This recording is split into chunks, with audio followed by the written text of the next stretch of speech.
अस्सलामुअलैकुम, कैसे हैं आप सब। उम्मीद है कि आप सब लोग खैरियत से होंगे। मैं आप सब लोगों को मिस लिटरेचर चैनल पर वेलकम करती हूँ और आज का जो हमारा टॉपिक है वो है biography of David Herbert Lawrence की। ये पैदा हुए हैं 1885 के अंदर और इनकी डेथ जो है वो 1930 के अंदर हुई है और ये एक इंग्लिश नॉवलिस्ट और शॉर्ट स्टोरी राइटर है। तो अब हम जो है वो इनकी बायोग्राफी को जो है वो डिटेल से एक्सप्लेन करते हैं। तो अगर आप लोग मेरे चैनल पर न्यू हैं तो चैनल को सब्सक्राइब कर दें। Born on September 11 1885 in Eastwood Nottinghamshire central England. कहते हैं ये पैदा हुए हैं 11 सितंबर 1885 को ईस्टवुड नथिंगहैमशायर के अंदर और ये सेंट्रल है इंग्लैंड का। The fourth child of a struggling coal miner, a heavy drinker, mother a former school teacher, greatly superior in education to her husband. ये फोर्थ चाइल्ड थे स्ट्रगलिंग कोल माइनर के और एक हैवी ड्रिंकर के। जो इनकी mother थी वो एक स्कूल टीचर थी और ये जो थी वो एजुकेशन में अपने हस्बैंड जो थे वो अपने हस्बैंड से सुपीरियर थी। Lawrence childhood was dominated by poverty and friction between his parents.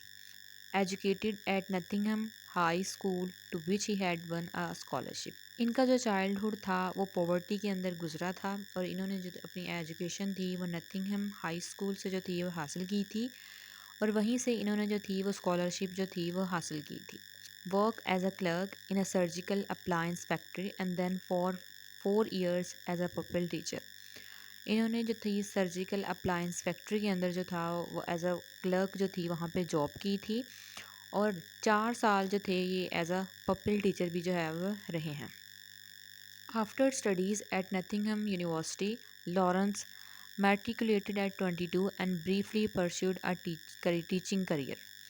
कहते कि इन्होंने जब अपनी स्टडी जो थी वो नथिंगहम यूनिवर्सिटी से कंप्लीट की तो इन्होंने जब इनकी एज 22 थी तो इन्होंने जो था वो एज अ टीचिंग करियर अपना स्टार्ट किया था।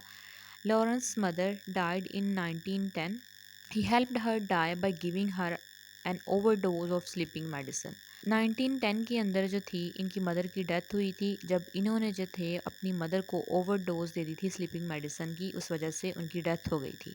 और ये चीज़ जो है वो हमें इनके एक नावल सन्स एंड लवर्स के अंदर जो है वो देखने को मिलती है और उसमें भी जो मेन कैरेक्टर है वो अपनी मदर को जो है वो ओवरडोज दे देता है मेडिसिन की, जिसकी वजह से उसकी मदर की डेथ हो जाती है। तो इस वजह से हम ये भी कह सकते हैं कि इनके वर्क्स के अंदर जो है वो काफ़ी ज़्यादा ऑटोबायोग्राफिकल एलिमेंट्स भी जो है वो देखने को हमें मिलते हैं। As his works become more popular, Lawrence stop teaching and wrote full time. जब उनके वर्क्स जो थे वो पॉपुलर होना स्टार्ट हुए तो उन्होंने जो था वो टीचिंग को स्टॉप कर दिया और फुल टाइम लिखना स्टार्ट कर दिया। Lawrence met and eloped with Freda Weekly, a married mother of 3 who was 6 years his seniors। अब ये जो थे ये फ्रेडा वीकली से जो थे वो मिले थे और ये जो थे ये भाग गए थे और ये जो थी फ्रेडा वीकली ये 3 बच्चों की माँ थी और ये 6 साल जो थी वो सीनियर थी लॉरेंस से। Freda was a German heritage and Lawrence was outspoken against war. This cause them much stress during world war 1। जो फ्रेडा थी वो जर्मन हेरिटेज थी और लॉरेंस जो थे वो आउटस्पोकन थे अगेंस्ट वार के। इस वजह से जब वर्ल्ड वॉर 1 जो थी वो हो रही थी तब इन दोनों को जो था वो स्ट्रेस हुआ था। Lawrence works began to explore relationship, his works is often banned because of his content. कहते कि उनके जब लॉरेंस के जो वर्क्स थे वो एक्सप्लोर होना स्टार्ट हुए तो इनके वर्क्स अक्सर जो थे वो बैन हो जाते थे क्योंकि इनके कंटेंट की वजह से। The Lawrence traveled and moved, often finding peace in Taos. New, they built a home in Taos. Lawrence suffered from several illness, malaria and tuberculosis that caused him to return to Europe. इसके बाद D.H.. Lawrence जो थे वो travel और move कर गए थे टाओस में पीस फाइंड करने के लिए। अब ये चीज़ जो है ये इनकी एक शॉर्ट स्टोरी जो है the man who loved Ireland उसके अंदर भी जो है वो हमें दिखाई गई है कि वो जो है जो आयरलैंडर है वो एक आइलैंड को छोड़ के दूसरे पे जाता है और दूसरे को छोड़ के जो है वो तीसरे के अंदर जाता है पीस फाइंड करने के लिए। और वहाँ पे बताते हैं कि डी.एच. लॉरेंस ने जो है वहाँ पे अपना होम बिल्ड किया था और इसके बाद इनको जो था वो डिफरेंट बीमारियाँ जो थी हो गई थी, मलेरिया और ट्यूबरक्लोसिस, जिसकी वजह से इनको वापस आना पड़ा था यूरोप में। Lawrence lived in final days in Italy.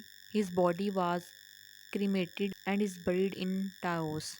कि ये जो थे इनके जो फाइनल डेज थे वो इटली के अंदर थे और इनकी जो बॉडी है उनको जो है वह दफन किया गया है टाओस में। अब इनके जो कुछ मेन वर्क्स हैं वो देख लेते हैं। The autobiographical novel Sons and Lovers 1930 के अंदर आया। It records the emotional bond between the protagonist and his mother. Second है द रेनबो 1915 के अंदर आया है। And its sequel Women in Love 1916। These novels was banned by the censors and published in 1921। और ये नावल जो थे ये बैन हो गए थे और दोबारा इनको पब्लिश किया गया था 1921 के अंदर। एंड लास्ट वाला है लेडी कैथरलीज लवर्स 1928 के अंदर। Acquitted on the charge of obscenity and published only in the 1960s। इनको ऑब्सैनिटी के चार्जेस हुए तो बाद में ये वाला नावल जो था वो पब्लिश किया गया था 1960s के अंदर। यही थी आज की शॉर्ट सी बायोग्राफी। अगर आप लोगों को वीडियो अच्छी लगी है तो वीडियो को लाइक, चैनल को सब्सक्राइब और दोस्तों के साथ जो है वो ज़रूर शेयर कीजिएगा। मिलते हैं नेक्स्ट वीडियो में। अल्लाह हाफिज़।